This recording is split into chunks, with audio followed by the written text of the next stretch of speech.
Matthew, the 24th chapter, Matthew 24 is eschatology. Eschatology. What is eschatology? That means the study of end times.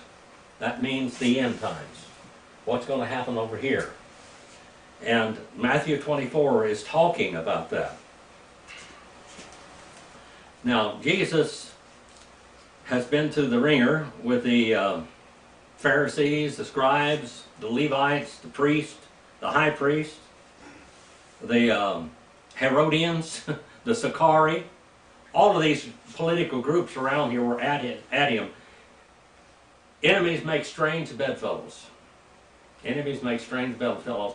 They hated each other, but they could get together when it come to killing one man that they all wanted to get rid of.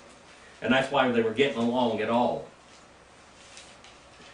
He had called them, woe, you blind guides, strain out the gnat and swallow a camel. Woe to you, scribes, Pharisees, hypocrites, for you clean the outside of the cup and the dish, but the inside is full of robbery and self-indulgence and adultery, all these things that he told them about. Woe to you, scribes, Pharisees, hypocrites, for you tithe the mint and the cumin, but you have neglected the weightier provisions of the law. He just laid it on them, thick,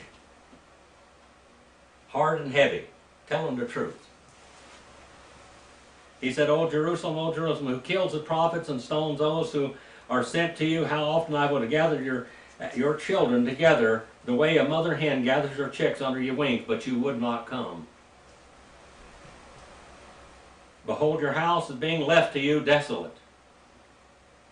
I say to you, from now on you shall not see me until you say, blessed and holy is he that comes in the name of the Lord. That's in the end times. That's over here, right there, in the middle of the tribulation period. Matthew 24 and verse 1, eschatology. And Jesus came out of the temple and was going away when the disciples came up to the point out of the temple buildings and said to him, and he answered and said to them, do you see all of these things? Truly I say to you, not one stone shall be left upon another, which will not be torn down. Ooh. He prophesied that the whole temple would be torn down. He was crucified somewhere around 30 A.D. or a little bit earlier. Jesus was born, now A.D. and B.C. means before Christ, but the calendar was wrong, so he may have been born as far back as 10 B.C.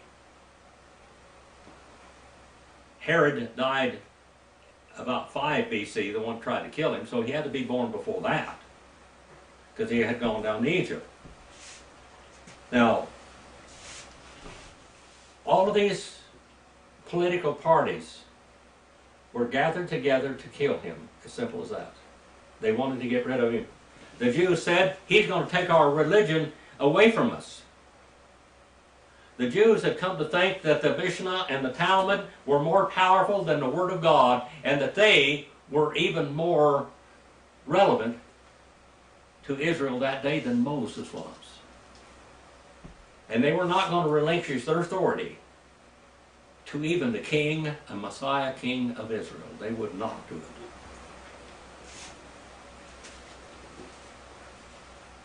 Verse number 3, and as he was sitting on the Mount of Olives, and the disciples came to him privately, saying, tell us when all these things shall be, and what will be the signs of your coming, and the end of the age, eschatology.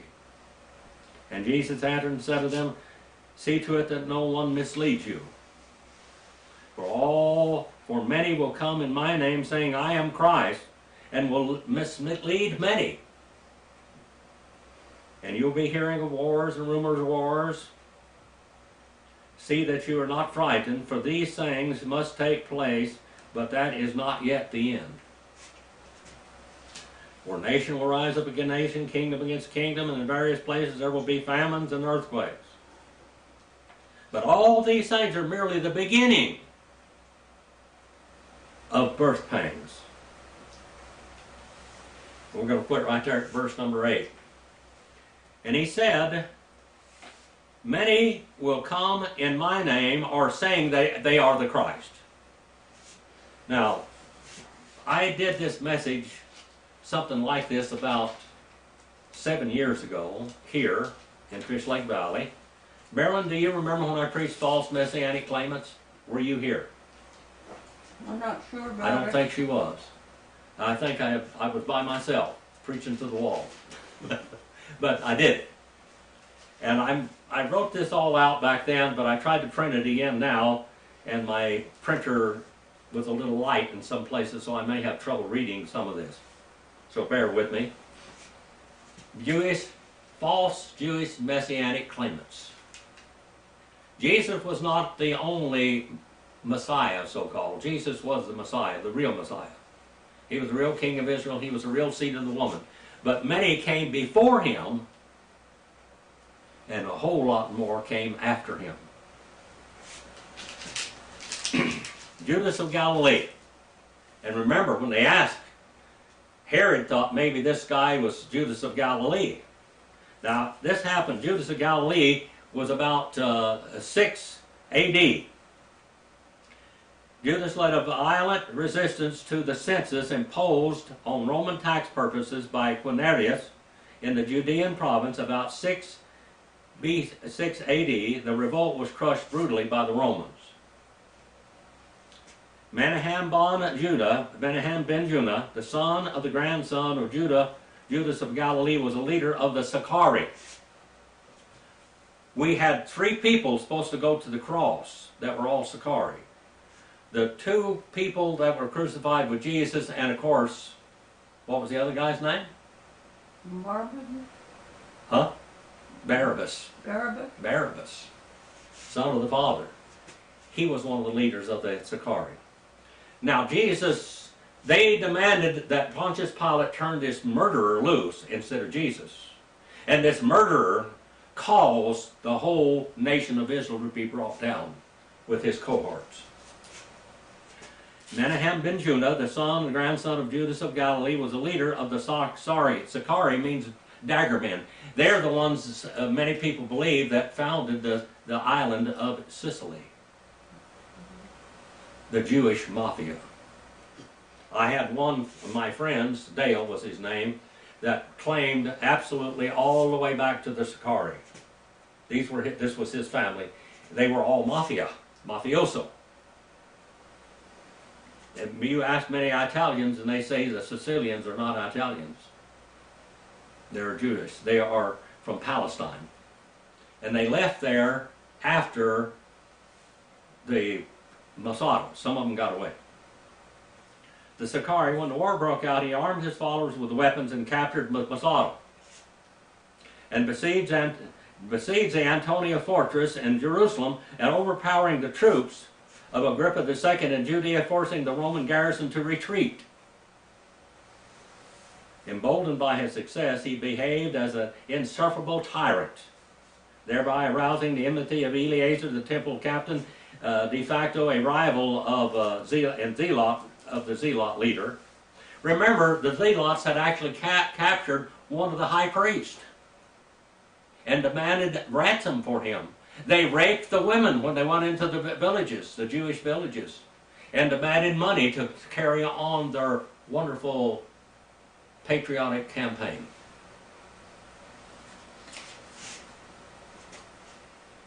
He may be identical with the rebel leader who he had tortured and killed.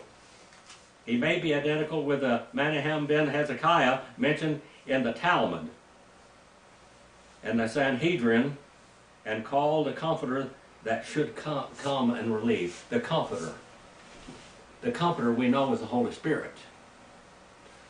The Jews had ideas about all this, but they would not accept Jesus.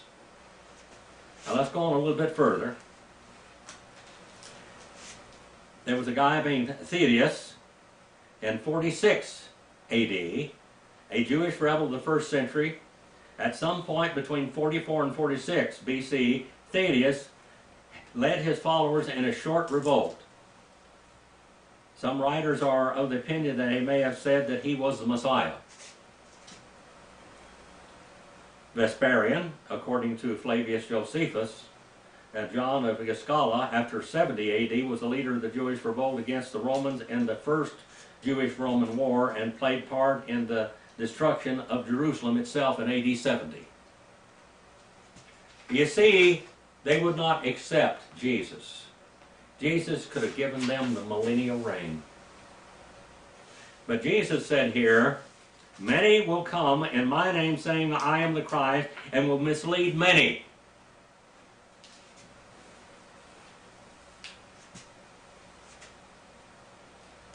In the 5th century now, that was in the 2nd century, part of it here.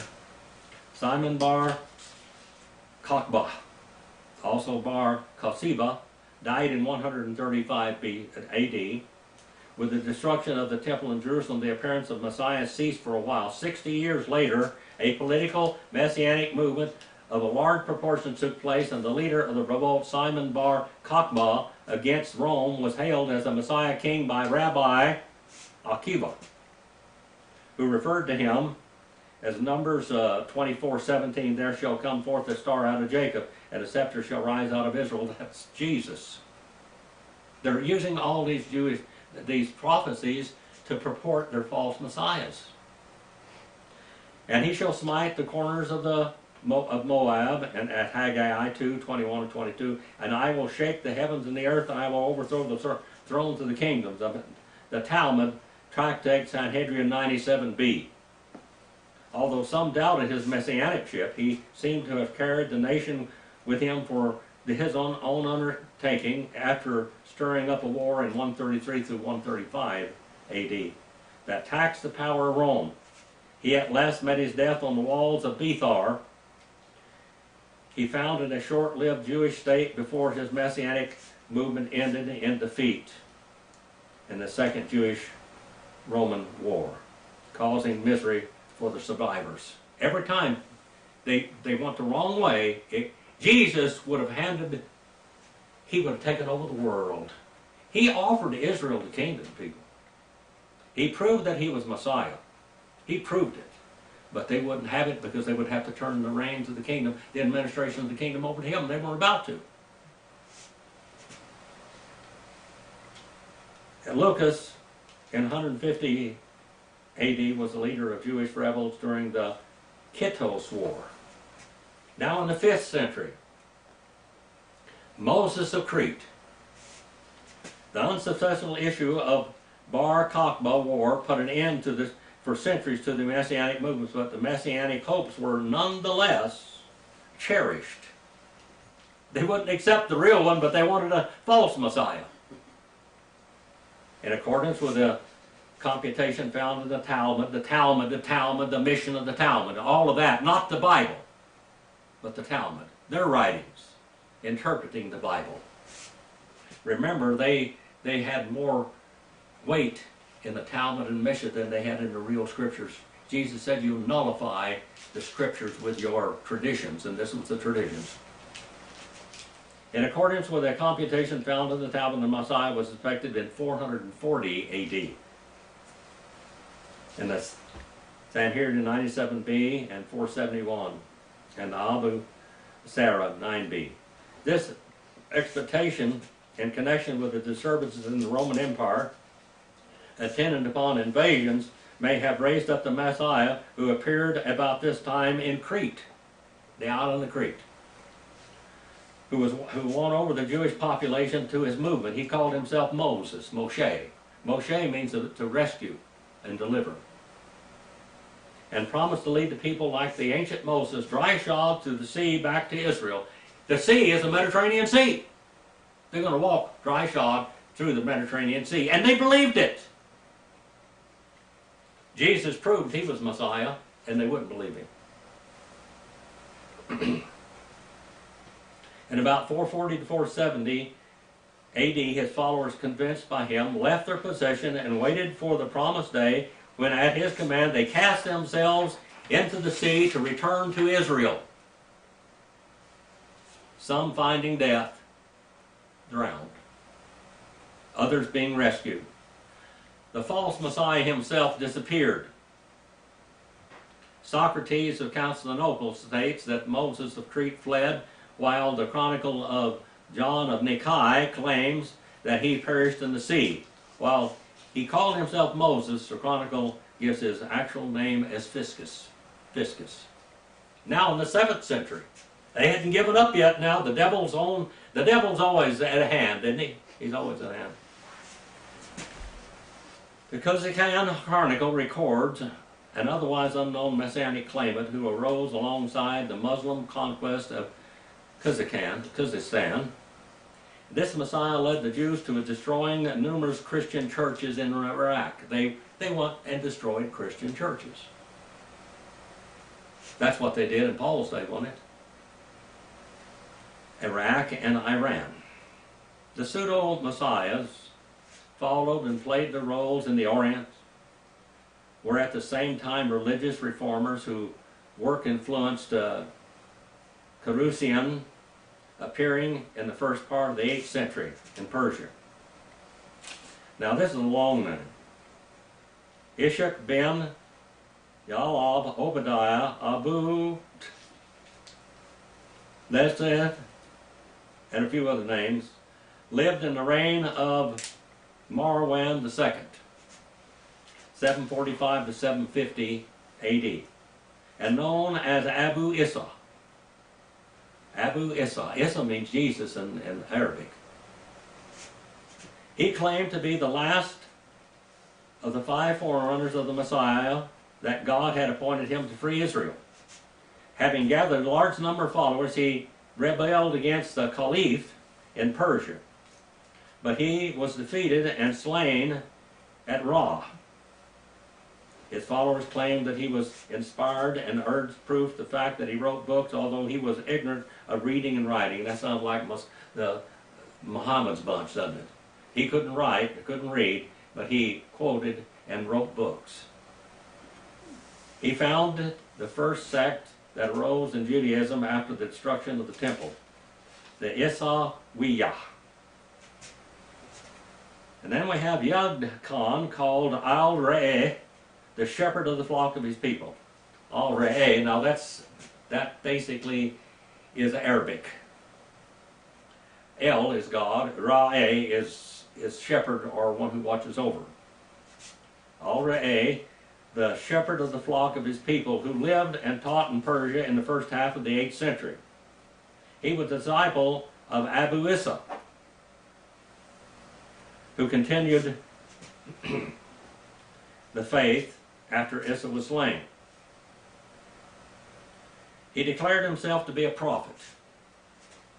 He was by his disciples regarded as Messiah. He came from Hamadan and taught doctrines which he claimed to have been received through prophecy, according to Shahrastani. He opposed the belief in anti-morphism and taught the doctrine of free will, and held that the Torah had an allegorical meaning in addition to its literal one. Here we go into the Kabbalah. The Kabbalah. Mysticized. He admonished his followers to lead an ascetic life, to abstain from meat and wine, to pray and to fast, often following in his master Abu Isa. He held that the observance of the Sabbath and festivals merely a matter of memorial.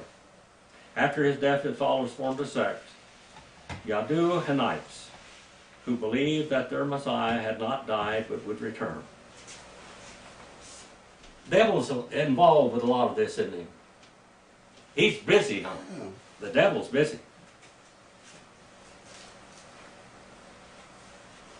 Serini, his name is given variously in sources of Sharini, Sharia, Serenas, Zonaria, Saurua, Severus, the Syrian, was born a Christian. He preached in the district of Mardin between 720 and 723 AD. Those Christian sources depended on Theophilus' history report that Severus proclaimed himself Messiah. The Zuquanin Chronicle reports that he proclaimed himself Moses, sent again for the salvation of Israel. Serini promised to lead you into the desert in order to introduce you then to the inheritance of the promised land, which you shall possess as before. More as a prophet like Moses and a Davidic anointed one as such. The immediate occasion of his appearance may have been the restriction of the liberties of the Jews by the Caliph, where they were under the Ottoman Empire, remember. And his proselyting efforts. Serenay had followers even in Spain. Muslims ruled Spain under the Caliphate, the Ottoman Empire, where the Jews were suffering under oppressive taxation of their new Arab rulers. That oppressive taxation is called jizya. Jizya in Arabic, jizya. That means if you want to stay alive, you got to pay protection money. Have you heard of that? Isn't that the movie Godfather? Isn't that what was that all about? We're getting a little look at Islam in those days, and we're looking at the malcontent, ignorant, foolish Jews. Many left their homes for the new Moses. These Jews paid instead a tithe to Serenay. Like Abu Issa and Yagam, Serenay was a religious reformer according to Narai ben Nehemiah, Goan of Pumbedita. Serenay was hostile to the rabbinical Jewish laws. His followers disregarded the dietary laws, the rabbinical instituted prayers, the prohibition against the wine of libation, and they worked on the second day of the festivals, and they did not write marriage and divorce documents according to the Talmudic prescription, and did not accept the Talmudic prohibition against the marriage of near relatives. Serenay was arrested, brought before the Caliph Yazid II. He declared that he had acted only in jest, whereupon he was handed over to the Jews for punishment. Natrioni, the aide, laid down the criteria by which Serenay's followers would rejoin the synagogue, and most said followers then presumed to do so. They went back to Judaism again. The 12th century, this is the 1100s now. Under the influence of the Crusades, the number of the messiahs increased, and the 12th century records many of them. One appeared in France, Francais, in 1087, and was slain by the French.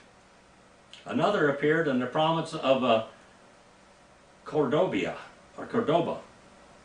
in 1117. Moses al-Dari, a Moroccan teacher, gained a large following. He was convinced that the Messiah would free the Jews in the Almoravian countries at Passover in 1127 AD. David Alroy, or Al-Rui, was born in Amadibn, and he appeared in Persia about 1160 AD, declaring himself to be Messiah. Taking advantage of his personality and popularity and disturbed and weakened condition of the caliphate and the discontent of the Jews, who were burdened with heavy poll tax, jizya, he set out upon his political screams, asserting that he had been sent by God to free the Jews from the Muslim yoke and to lead them back to Jerusalem. For this purpose he summoned the warlike Jews of northern Persia and his co-religionists, Masu and Baghdad, to come armed to his aid and to assist in the capture of Al-Midiya. From this point, his career is enveloped in legend. His movement failed, and he is said to have been assassinated while asleep by his own father-in-law. A heavy fine was exacted from the Jews for the uprising. After his death, Al-Roy and many followers in Kaf and Salmas and Taurus and Maraga, and these formed a sect called the Menahemists, still wanting to follow a false Messiah. The truth, a lie can get 100 miles before the truth can get its boots on. The Hemenists, from the Messianic term Menahem, assumed by the founder. Benjamin Disraeli, remember him? You've heard of him in history. Benjamin Disraeli wrote the novel Al-Roy, based on this man's life. The Yemenite Messiah, who was an anonymously alleged forerunner of the Messiah from Yemen, who appeared in Fez just as the Muslims were making determined efforts to convert the Jews living there. He declared the misfortunes of the time to be prognostications of the coming Messiah, Messianic kingdom, and called upon the Jews to divide their property with the poor, preaching repentance, and those who gave their worldly possessions to the poor would gain a treasure in heaven. Does it sound like a little bit of twisting up of what Jesus said? This anonymous pseudo-Messiah was the subject of Maimonides' Egeret Timon. He continued his activity for about a year, and he was arrested by the Muslim authorities and beheaded on his own suggestion. This guy mad believed what he said. I guess he did. He told them to behead him. Behead me, I'll rise again. Well, his inspirator was the devil, and the devil didn't have power to raise him again. He wanted to prove the truth of his mission by returning to life. Nothing else is known of him except the Maimonides and Egeret Timon, the Yemen epistles. The 13th century now. This is the 1200s. They're not finished. Jesus said, "For many will come in my name, saying, I am Christ, and will mislead many." Abraham ben Samuel Abu Leifin, that is, 1240 to 1291, the Kabbalist. Remember the Kabbalah? The Kabbalah is right over there. It's Kabbalah. That's the spiritualizing away of the Talmud and the Mishnah. And the Mishnah is redelegating the authority of the scriptures themselves. The Kabbalists began the pseudo-messiahs whose activity deeply influenced by their Kabbalistic speculation because of his mystic studies. Abu Lafia came to believe first that he was a prophet. And in a prophetic book which he published in Arbina in 1279, he declared that God had spoken to him. It is thought, though not proven, that in Messina, the island of Sicily, where he was well received and won disciples. Guess who's supposed to be founding that? The Sicarii. He declared himself to be Messiah and announced that 1290 was the year for the Messianic reign to begin. Solomon ben Adret, who also appealed to with regard to Abu Lafia's claims, condemned him, and some congregations declared against him and persecuted in Sicily. He went on to the island of Camino and to Malta. Still asserting his writings and his mission, his end is unknown. Two of his disciples, Joseph Kiktalia and Samuel, both of Laodicea, later claimed to be prophets and miracle workers. They later foretold the mystic language of Avalon and Segovia. The advent of the Messiah, Abu Lafia, gained much modern notoriety as the name for the computer character of Umberto Fia's novel, Occult's Pendulum. Then we have Nissim ben Abraham, another individual claiming to be of the priesthood, active in Avila around 1295. His followers told him that although he was ignorant, he had been suddenly endowed by an angel with the power to write a mystic book, the Wonder of Wisdom. This is copying Islam now, with a commentary therein, and again an appeal was made to Solomon ben Adret, who doubted Nissim's prophetic pretension and urged careful investigation. The prophet continued his activity and nevertheless even fixed the last day of the 4th month of Tammuz in 1295 as the date of the Messiah's coming.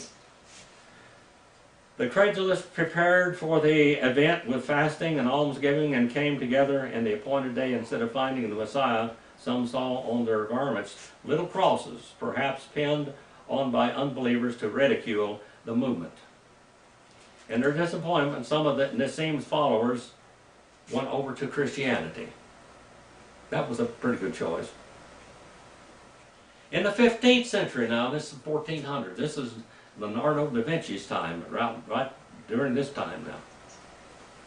Moses Botero of Cisneros, active around 1413, after the lapse of the century, another false Messiah came forward with Messianic pretensions. According to Galitz, he pretended Messiah to be identified with Moses, Bothriel. He claimed to be a sorcerer able to combine the names of God, and one of his adherents to the partisans was Hasdai Crescus. Their relation is referred to by Geronimo de Santa Fe in his speech at the disputation in Tortosa. Now, it says here that he claimed to be a sorcerer. Do you know that during the Dark Ages, all of the card readers, what they call the palm readers and all this, were all Jewish? All of them, the tarot cards and all this is all Judaism. This is Judaism. They had gone into absolute idolatry and devil worship. If they had any powers, it was by the powers of Satan. Now in the 16th century,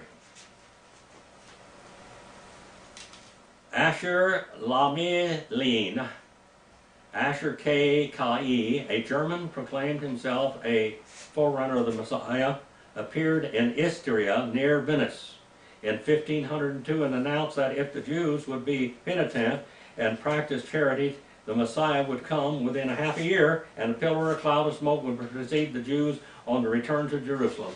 Oh, isn't this something? They just take bits and pieces out of the Bible and they proclaim it. He found believers in Italy and Germany.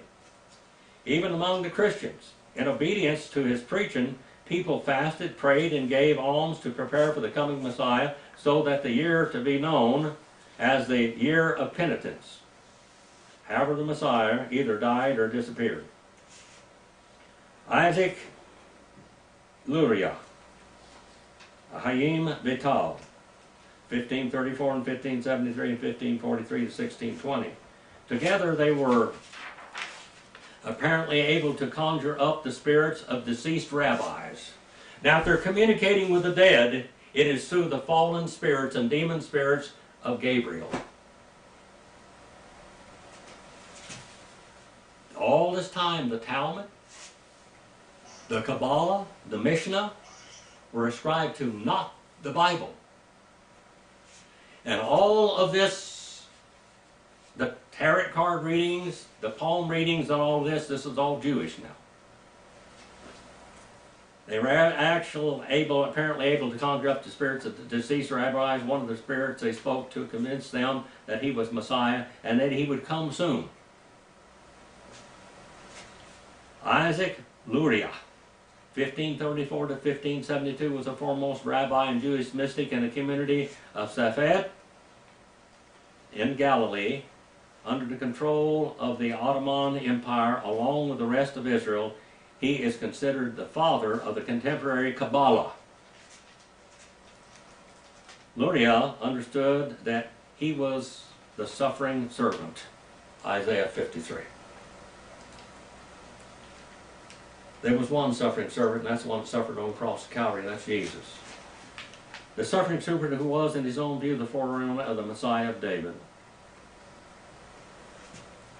Haim Vital, 1543 to 1620, started his career as an alchemist. Alchemy.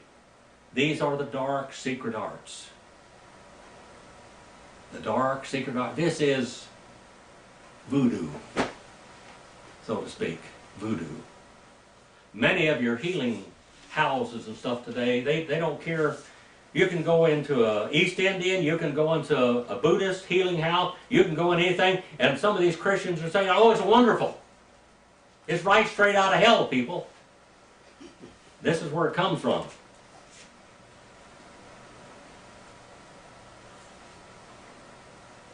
started his career, Chaim Vital started his career as an alchemist looking for the philosopher's stone that would convert lead to gold. After several failures, he decided to study the Kabbalah with Isaac Luria. After Luria's death, Vital started to understand that he himself was the Messiah of David, and went to Damascus, Syria, and he proclaimed that God would redeem Israel when he had found 10 righteous people. The number mentioned in Genesis 18:32, but never succeeded.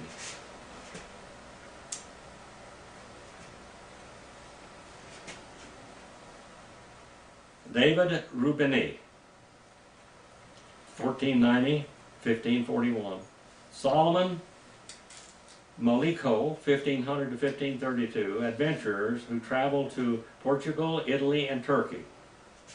David Rubini, early 16th century, he pretended to be the ambassador of the brother king of Kabar, a town, a former district of Arabia, in which the descendants of the lost tribes of Reuben and Gad were supposed to dwell. He claimed he was sent to the Pope and the powers of Europe to secure a cannon for firearms for the war against the Muslim who prevented the union of the Jews living into the two sides of the Red Sea, and he denied expressly that he was a Messiah or a prophet.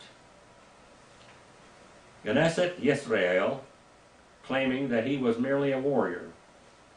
The credence which he found at the papal court in 1524, the reception accorded to him in 1521 at the Portuguese court, whether he came at an invitation of John III or where be it at first received the promise of help, the temporary cessation of the persecution of the Moronos, all gave the Portuguese and Spanish Moronos reason to believe that the Ruvini was a forerunner of the Messiah, and Celia, inquisitor of Badajoz, complained to the king of Portugal that a Jew who had come from the Orient, referring to Ravini, had filled the Spanish Moronos with the hope that the Messiah would come and lead Israel from all lands back to the nation of Israel, and that he had even emboldened them to overt acts.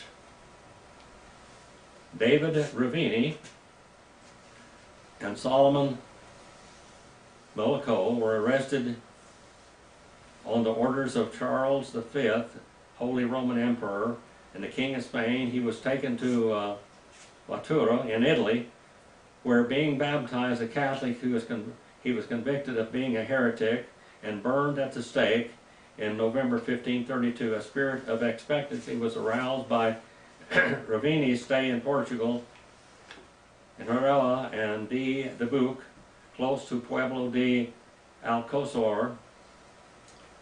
A girl of 15 described ecstatic visions in which she talked to the Messiah, who took her to heaven. Boy, does this sound like Muslim again? Who took her to heaven, where she saw all those who had been burned in the thrones of gold, and assured her of his near coming. She only was known for us as the Maiden of Herrera, and was enthusiastically proclaimed a prophetess, and such was the commotion caused by her visions that the Toledo Inquisition had her promptly arrested. Remember the Inquisitions, they would go in there and torture you until you said you did something wrong, and then they would finish you off, burn you at the stake or something. We're up to the 17th century, but we're going to finish this one right now. I hope that you've learned something from this. The Jews never gave up. The devil kept on inspiring people. The devil inspired more people than God does in this age, it seems like, and the age following us. Our Father, we send this message out for your honor and glory. Please use it. Please help others to understand that your Son did come already, that he did all the things he was supposed to do, that he's coming again, but not like these people. Please forgive me where I fail you. In Jesus'